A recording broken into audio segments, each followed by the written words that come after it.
It is the News Blitz with Randy Wang on Talk Radio 790 KABC. We're here every single day from 5 to 6 talking about the local issues that matter to you most and taking your phone calls at 800-222-KABC, 1-800-222-5222. Your emails as well at randykabc@gmail.com. And you can follow the podcast by searching for the KABC News Blitz wherever you podcast. Would appreciate that. Today, the Los Angeles City Council had a pretty important vote as they were voting to update the zoning rules that say where you can build, what you can build, where.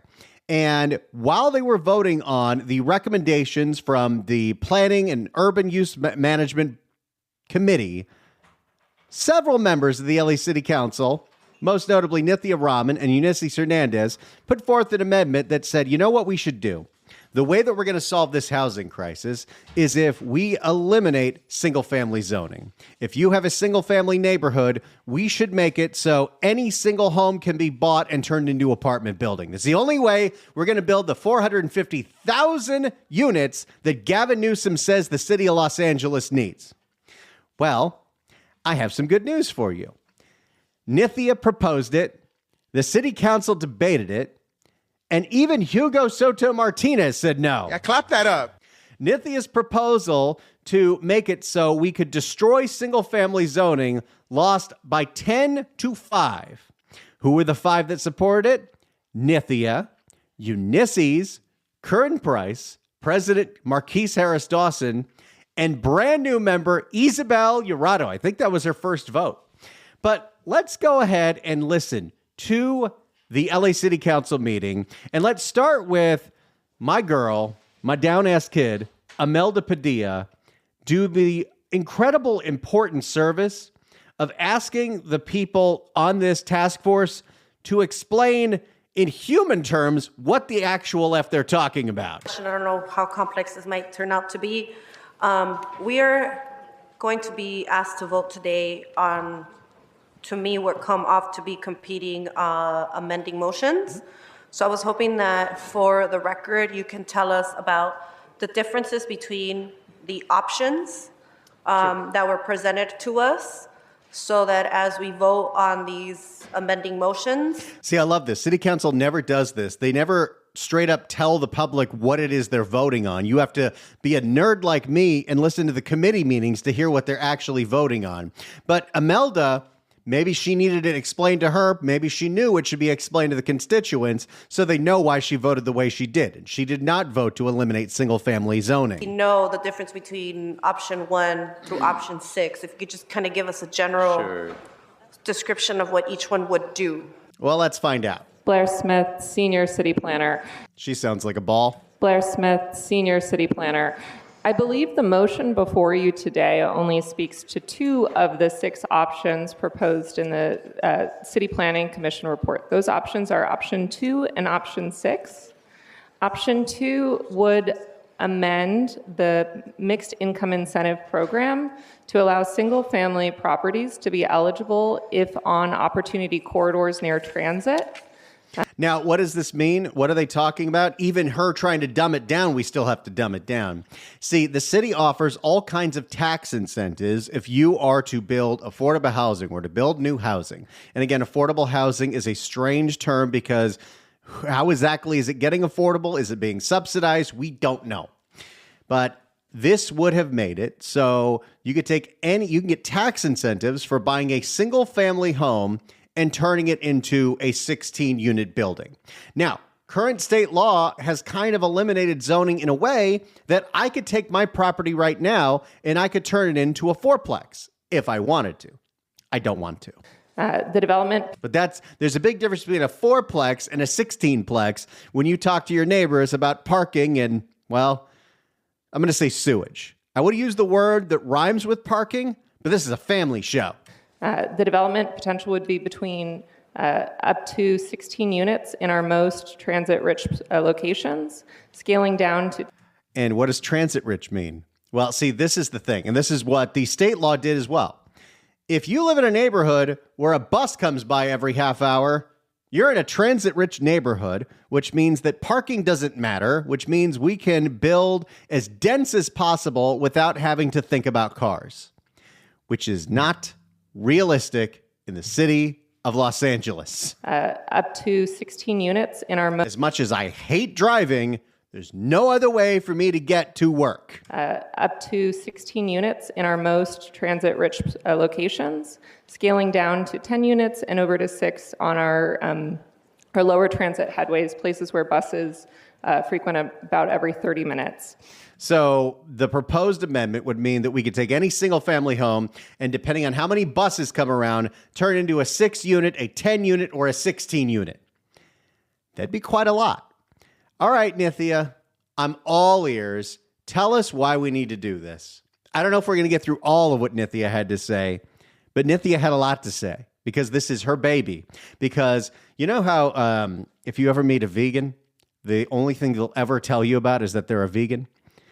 Well, Nithya will start every conversation, if there's anything close to tangential about it, letting you know that, hey, I'm an urban planner. Did you know I was an urban planner? I went to urban planning school. I urban plan. I'm excited because as an urban planner... Yeah, we get it. I'm excited because as an urban planner who has read extensively about the history of land use decision-making on our current homelessness and housing crisis here in LA, and as the chair of the committee that deals with the impacts of these rules, I'm very excited to be able to do some work on undoing some of the bad land use planning that we've done here in LA. By the way, it is fun to listen to this sound in retrospect of knowing that 2/3 of the city council listened to what she had to say and said no. And the impacts of these rules, these land use rules that have really shaped LA and what it looks like today, are very, very real. We are now spending in this committee on the issues that we deal with hundreds of millions of dollars every year, both to stabilize tenants who are facing intense development pressures. What does that have to do with this? Tens of thousands of whom are receiving eviction notices here in this city every year, and all of you get frantic calls from tenants in your districts who are dealing with these issues. Oh, okay. So this is like what's been going on in Boyle Heights, where developers are buying old fourplexes, and thanks to rules that we have with cut-arounds of the Ellis Act, even if it's a rent-controlled building, if the landlord is getting out of the business, they can sell to this developer. The developer can tear down the 4-unit and make it a 5-story, 6-story building. And as long as some of that is for affordable housing, the city is A-okay with it. So apparently, Nithya's problem here is that, well, when we do that, and since we do allow that, because we're never going to say no to the developers, well, we need to make sure that we spend tax dollars to make sure that the people that get kicked out of their homes don't end up homeless. It's a bizarre thing, right? That the only way to create more housing is to destroy the existing housing, which, if you drive around Los Angeles, there must be a better way. I don't know about you, but I've seen many a strip mall in the San Fernando Valley that's got at least 2 or 3 for lease signs. Maybe it's time to think about some mixed-use zoning. Maybe it's time to rethink the idea of strip malls. I don't know. Maybe we don't need so many freaking Dollar Trees. I don't know. But why do we need to tear down the existing housing to build more housing when that doesn't make any sense? At least in my opinion, retail is contracting. There is a lot of empty space out there. Look at the Sherman Oaks Galleria. Does it even have a movie theater anymore? I don't know. As well as trying to provide basic shelter and housing for the largest unsheltered homeless population in the entire country. And both of these are a direct result of the lack of housing here in Los Angeles. Well, okay. I mean, there's other reasons too, but we know who we're talking to here. Sure. The reason there are so many people on the street is because there's such a lack of housing. Okay. Has nothing to do with the mental illness or the drug addiction. Okay. Let's just take her at her word on that one and listen to what she has to say, with the caveat of knowing that 2/3 of the city council and 14 out of those 15 members are ideologically aligned with a lot of the things she has to say, rejected her on this. Which come from a really messed up land use policy here in LA. I also want to say that... We going back to redlining? Because, yeah, there's some interesting history there, but I don't know if we need to redraw everything because what was done in the 1930s and 40s was kind of racist. I also want to say that this is a man-made crisis in many, many ways. We have a highly segregated city, and we have a housing shortage that has further segregated this city. Is it still segregated? I live in a middle-class San Fernando Valley neighborhood, and we got all shapes and sizes, all colors, everybody. And 3 historical patterns led to the situation that we're facing today. We had racial covenants that actually actively restricted Black, Jewish, Asian, Angelenos, Latinos to particular neighborhoods. We had a federal mortgage policy that was built right on top of that accentuated those patterns. Yes, this was all awful, but this was also 80 years ago. And made sure that diverse neighborhoods actually never got invested in by the city or by the federal government.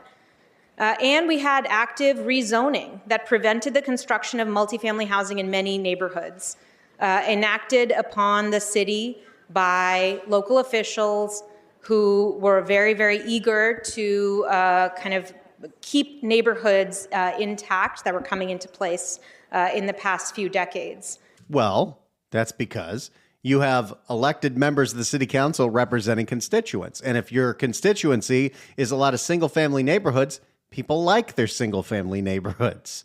And taking a home in the middle of one of these cul-de-sacs and turning it into a giant apartment building without any thought of where all the cars are going to be or what's going to happen with the sewage kind of pisses people off. Again, this is a more recent piece of history, but when Karen Bass enacted her Executive Order 1, which cut all the red tape so we could build all the housing so we could solve the crisis, in Nithya Raman's district in Sherman Oaks, I believe this is on Ethel. Don't quote me on that. My memory's pretty good. I don't know if it's that good. But a single-family home bought by a developer was able to use Executive Order 1 to say, hey, we're demolishing this single-family home. So now we've taken away some housing so we can build a 7-story apartment building on a cul-de-sac. The state of California has recognized that our housing shortage has deeply impacted our state's vitality. It's also recognized that it's impacted our city's vitality. And they have asked us to add another... And of course, the state never thinks, why don't we build a new city? I mean, how many years they've been trying to develop that Fort Tejon north of Santa Clarita? And they have asked us to add another 456,000 units to meet our housing demand. That's almost half. Okay. We're going to build 456,000 units of housing in the next 10 years. And what are we going to do to accommodate all of the car traffic that comes with adding another 10% to the city of Los Angeles? To meet maybe 15%. To meet our housing demand. That's almost 500,000 units. That's how many units we have to build over the next few years in order to meet the existing demand here in LA. And almost 200,000 of them are supposed to be affordable. And I know you... Again, I don't really understand how any of that works, because we constantly talk about affordable housing. We don't want market rate housing. Karen Bass yesterday was at the site of housing that was supposed to be built for market rate housing that was bought by the city, turned into affordable housing, permanent supportive housing for the homeless. And if you're doing that, you're creating 2 different classes of housing. I hate this term. And wouldn't it be then that you're taking away more of the supply from the market rate, which increases the price of market rate, which is why a 2-bedroom goes for like $3,000. I don't know. It all seems super confusing to me. And I know planning has said that this particular plan that was approved by the CPC and approved by the Plum Committee is enough to meet those goals. And I think on paper it may be, but I just want to say that in reality, I don't think it's going to help us meet those goals. So already the city is planning for this extra 450,000 units, but Nithya says it doesn't go far enough. It doesn't go fast enough. I don't know what it is about Nithya and single-family homes, but she's not a fan. She thinks they are a waste of space. I'm broadcasting from my single-family home right now, and I quite like it. I have lived in an apartment building. And while my apartment building, when I was a disgusting 25-year-old, wasn't necessarily bad, there were no a-holes in my building, which makes me believe I was the a-hole in the building because I was the one blasting music, inviting all my stoner friends to do podcasts, and stinking up the place with how much weed I used to smoke. I kind of like living in a house. We are basically... In fact, isn't that supposed to be the California dream? White picket fence and all that stuff? We are basically planning ourselves into a continuation of our existing housing crisis. And you can even look at the numbers that we've built so far. We are halfway through this planning cycle called ARENA cycle, and we've built only 15% of our existing units. So we are far short of that ambitious goal that's been set by this planning process.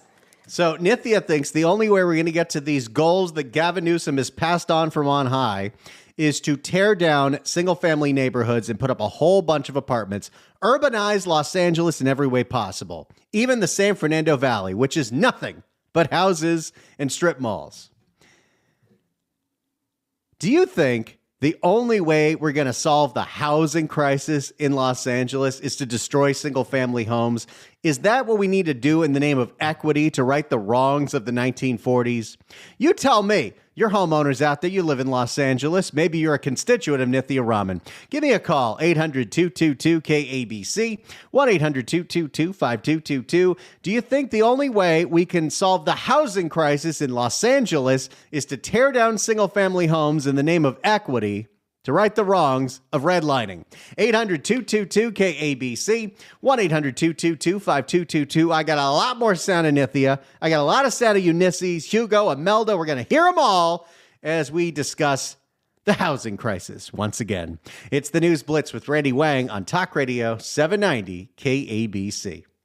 It's the News Blitz with Randy Wang on Talk Radio 790 KABC. If you'd like to email us, you could do so at randykabc@gmail.com. Carrie writes in and says, "Hey, Randy, the Galleria still has a Regal Theater, what used to be the ArcLight in the third floor.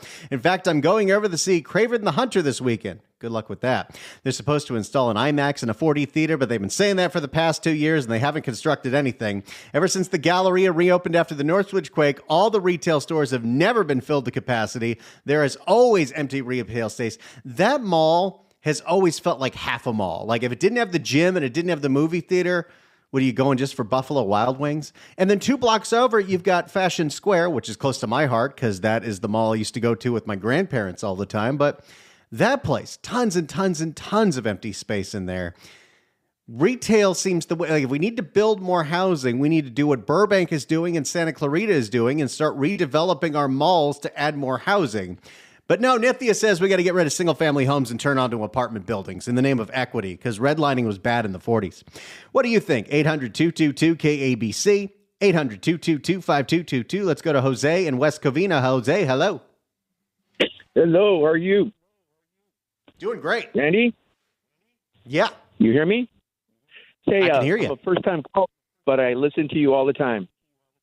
Listen, I'm Glad an to have independent you. service, and thank you very much. And I service homes in general. I won't tell you what trade. 3 things need to happen. Number 1, the government needs to stop anteing up the FHA loans.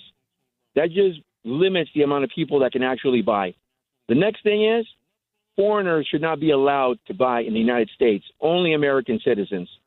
The third thing that needs to happen, people should be able to acquisition a home with a large down payment, and an eviction should be easier than it is now. Those 3 things are going to make home ownership easier for everybody. Oh, I think you Randy? make a really good point there. I totally understand what you're saying there. I don't know why we allow so many single-family homes to be bought by Russian or Chinese nationals. And when it comes to the eviction thing, the city council has made it harder and harder and harder. In fact, for 3 years during COVID and post-COVID, they didn't allow any evictions. And now they're trying everything they can, even when there is absolute fault. And that's going to make it even more difficult to reuse these buildings. Absolutely. Like for example, let's just take a rule of thumb. It's $700,000 for a home, in California. Okay. I mean, if a family can come in, with 15-20% down, they should easily be able to qualify. They shouldn't go into all that rigmarole, all that skipping and jumping about how long have you been in a home, how long have you bought, how long have you been on a job, because that doesn't work. And I think that a family who puts down 20% on a $700,000 home isn't going to go anywhere. They're going to they don't. That 20% is quite a bit of money. They don't want to lose that. Exactly. So they'll stay home. They'll make their payments. And I'm not just saying that as a rule of thumb. I'm not saying that should be the rule. I'm just saying as, a beginning somewhere to be able to get a home. I think you make some good points. Jose, thanks so much for calling. We're glad to have you. Call back anytime. 800-222-KABC is the phone number, 800-222-5222. Nithya Raman proposed to the city council today and got voted down that the only way we're going to solve the housing crisis in Los Angeles is to eliminate as many single-family homes as possible, put up apartment buildings, because that would solve the equity crisis that was created with redlining back in the 40s. Do you think the only way to solve our housing crisis is to dump single-family homes? 800-222-KABC, 1-800-222-5222. It's the News Blitz with Randy Wang. Patty, David, stay on hold. We're coming to you next. It's Talk Radio 790 KABC. It is the News Blitz with Randy Wang on Talk Radio 790 KABC. We're here every single day from 5 to 6 talking about the local issues that matter to you most and taking your phone calls at 800-222-KABC, 1-800-222-5222. Your emails as well at randykabc@gmail.com. And you can follow us on the podcast by searching anywhere you listen to podcasts for the KABC News Blitz. Today at the LA City Council meeting, City Councilwoman Nithya Raman tried to convince unsuccessfully to the rest of her members of the council that the only way we're going to solve the housing crisis in the city of Los Angeles is to eliminate single-family zoning so developers can buy up houses, turn them into big apartment buildings. Maybe only 16 units, but that's a lot more than one unit. And you know, the way this city council works is, well, we don't think about things like sewage and parking because, you know, it's a transit-rich neighborhood. You've got a bus that goes through. And, oh, yes, the reason we need to do this is because we need to, in the name of equity, solve all the wrongs that were created in the 1940s with redlining. So do you think the only way we can solve the housing crisis is to eliminate single-family homes? 800-222-KABC, 1-800-222-5222. Let's go to David in Inglewood. David, hello. I've lived in the West Side for 70 years, and I've seen it go from a real easy way to get around to bumper-to-bumper traffic on residential streets because of our wonderful city council allowing ADUs in the area. There's no parking. People can't get in and out. And if they really want to do something, because we have no transit there, there's the number 8 bus. That's about it. And how many streets in this stupid city go from... Oh, David, you can't say that. Did we get that? Oh, no, I'm sorry. Somebody else is trying to call me. Oh, it happens. He didn't know you were going to be on the radio. No. How many streets do we have just on the west side that start out north and south of each other and end up north and south of each other again? How many times does San Vicente cross Wilshire? Does Santa Monica Boulevard cross these streets? There is no transit. We have lousy city council. What needs to be eliminated is our city council. I think that would solve a lot of problems. David, thanks so much for the call. Appreciate it. Go call your friend back. Let's go to Patty in Simi Valley. Patty, hello. Hey, Randy. How you doing? Doing great. Love to hear your voice. Good job, Randy. Thank you, big man. So, Randy, here's the thing.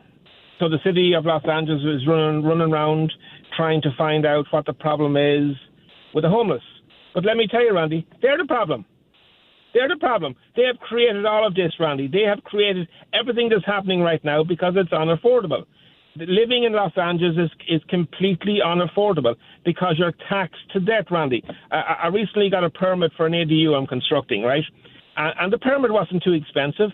The permit was like $2,500 or $3,000. But then you put school fees and taxes on it, and that adds another $6,000 to the permit, Randy. Right? And my question is, why are we paying school fees, Randy? Why are we paying all this money in school fees? You pay like $5 a square foot in school fees. Everyone is giving money to the schools. Construction is giving money to the schools. The lottery is giving money to the schools. Our taxes is giving money to the schools. The federal government is giving money to the schools. The state is giving money to schools. Everybody's giving money to the schools, Randy, and the schools are trash.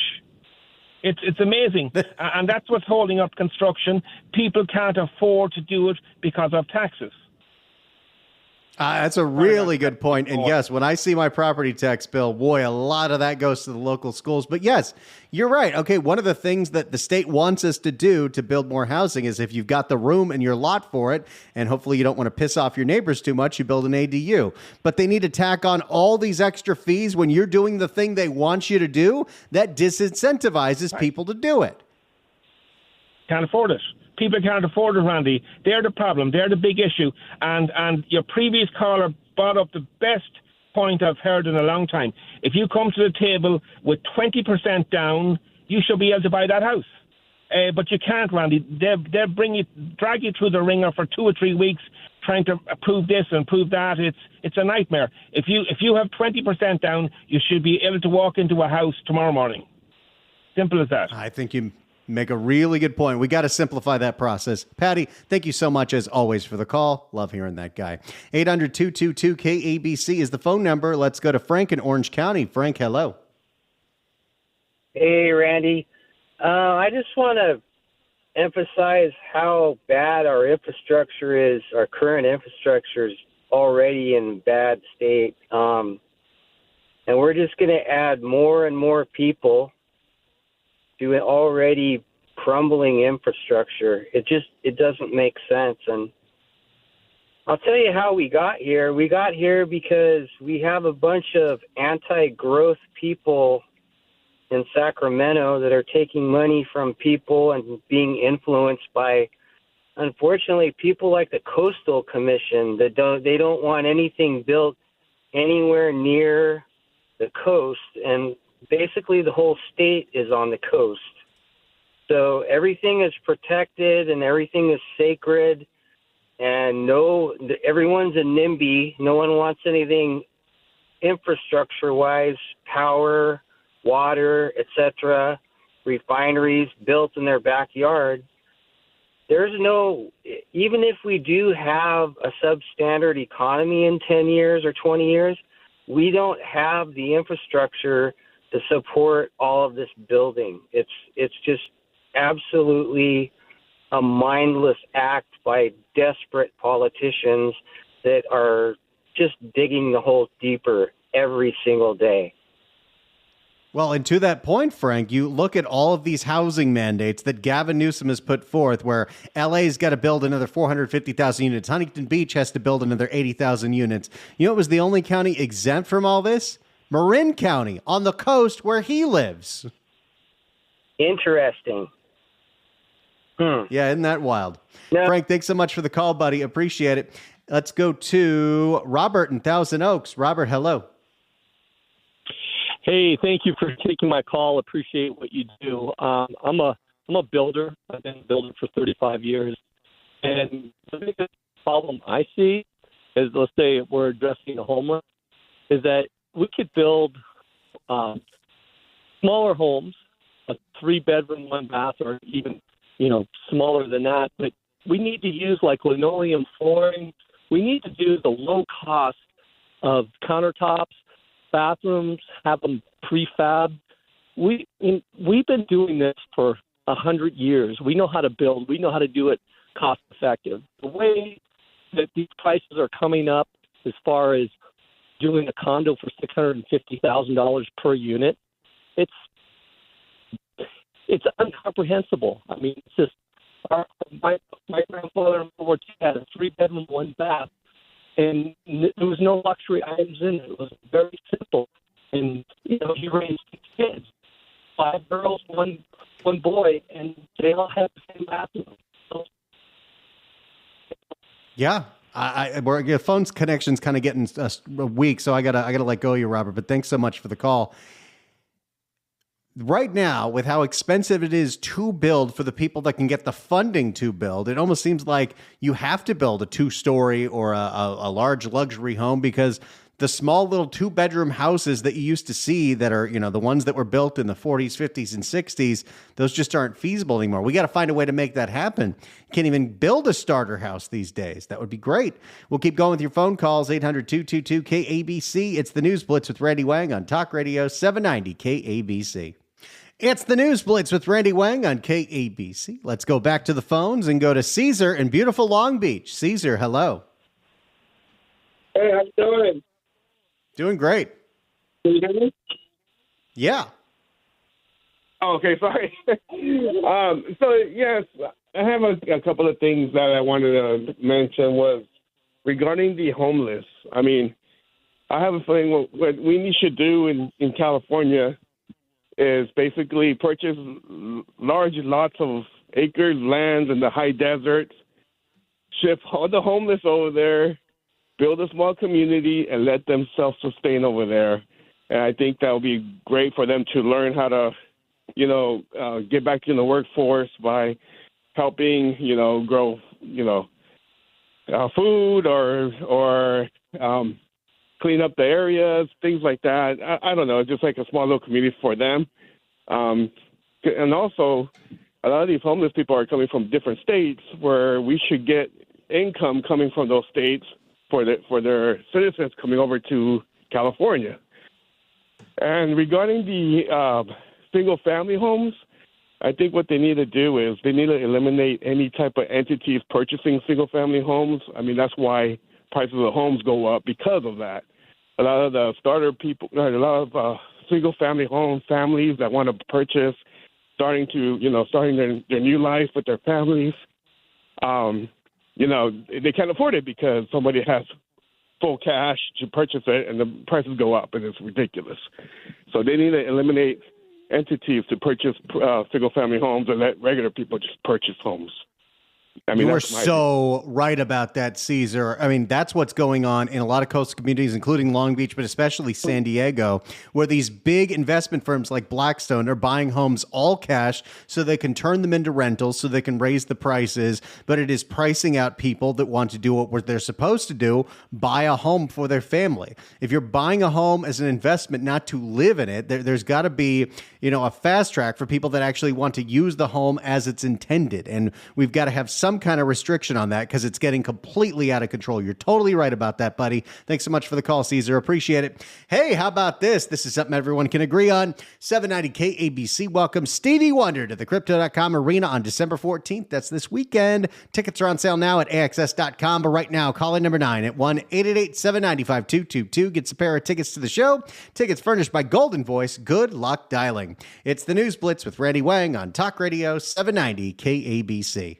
It's the News Blitz with Randy Wang on KABC. Let's get back to Nithya Raman explaining why the only way to solve the housing crisis is to dump single-family homes and build a bunch of apartments. And research, independent research and city commission research, actually, both research, has found that what we are voting on today will not move us far enough towards building the units that we need and will not move us far enough towards undoing the historical patterns of segregation that have been in this city. So what we're saying, if we approve this plan... In the name of equity, we got to get rid of cul-de-sacs. We got to get rid of single-family neighborhoods because when they were built, it was kind of racist. Is that what she's saying? And I think, that was what the Plum Committee wanted to do. What we are saying is, yes, let us continue in a housing crisis for another decade. Let us wait. Let's punt this discussion and let's continue to spend these dollars. Let's not address these issues. I also want to say this is a city of majority renters, and so I want to just be explicit about what this policy in front of us is doing. The plan that we have right now concentrates all new development, all new housing construction expansion, which is we're supposed to zone for all these new units. So we're adding capacity. And what we've done in this plan to get us to that goal is to add new housing capacity where existing multifamily construction already exists. And this is what's happening. We got a lot of old rent-controlled buildings. I've seen a few in her district. There's one on Riverside and Hazeltine where a giant building is getting in place of an old building that was rent-controlled, that was affordable, because if a developer buys it, they can make a whole lot more money making it 3 or 4 stories higher because the city's going to say, sure, as long as you use some of it for affordable housing. But again, we're taking away existing housing, literally taking away some of the rent-controlled housing to build that. There have got to be other places to build in this city. But no, I guess the only thing that is fair is if the single-family homeowners get screwed over the same way that the renters are getting screwed over. Redevelop some retail. How about the whole model of you got a Whole Foods on the first floor and then the apartment above that, or like in West LA, the Gelson's on the first floor and a big building on top of that. There is plenty of space, but it's not in single-family neighborhoods. Is to add new housing capacity where existing multifamily construction already exists, which means that if we're wildly successful and a lot of this new housing actually does get built, much of it will be built by knocking down existing housing, displacing existing tenants. And we only want to displace single-family homeowners, not renters. Well, Nithya got kicked down 10-5, but I don't think she's done trying this, so we'll keep at it, looking at her. I got a lot more of this sound. Maybe we'll play some of it on John's show tomorrow, but I'll see you tomorrow at 5 for another News Blitz. We're here every single day talking about the local issues that matter to you most. If you ever miss an episode, go to KABC.com/newsblitz or search the KABC News Blitz wherever you get podcasts. See you tomorrow for another News Blitz right here on KABC.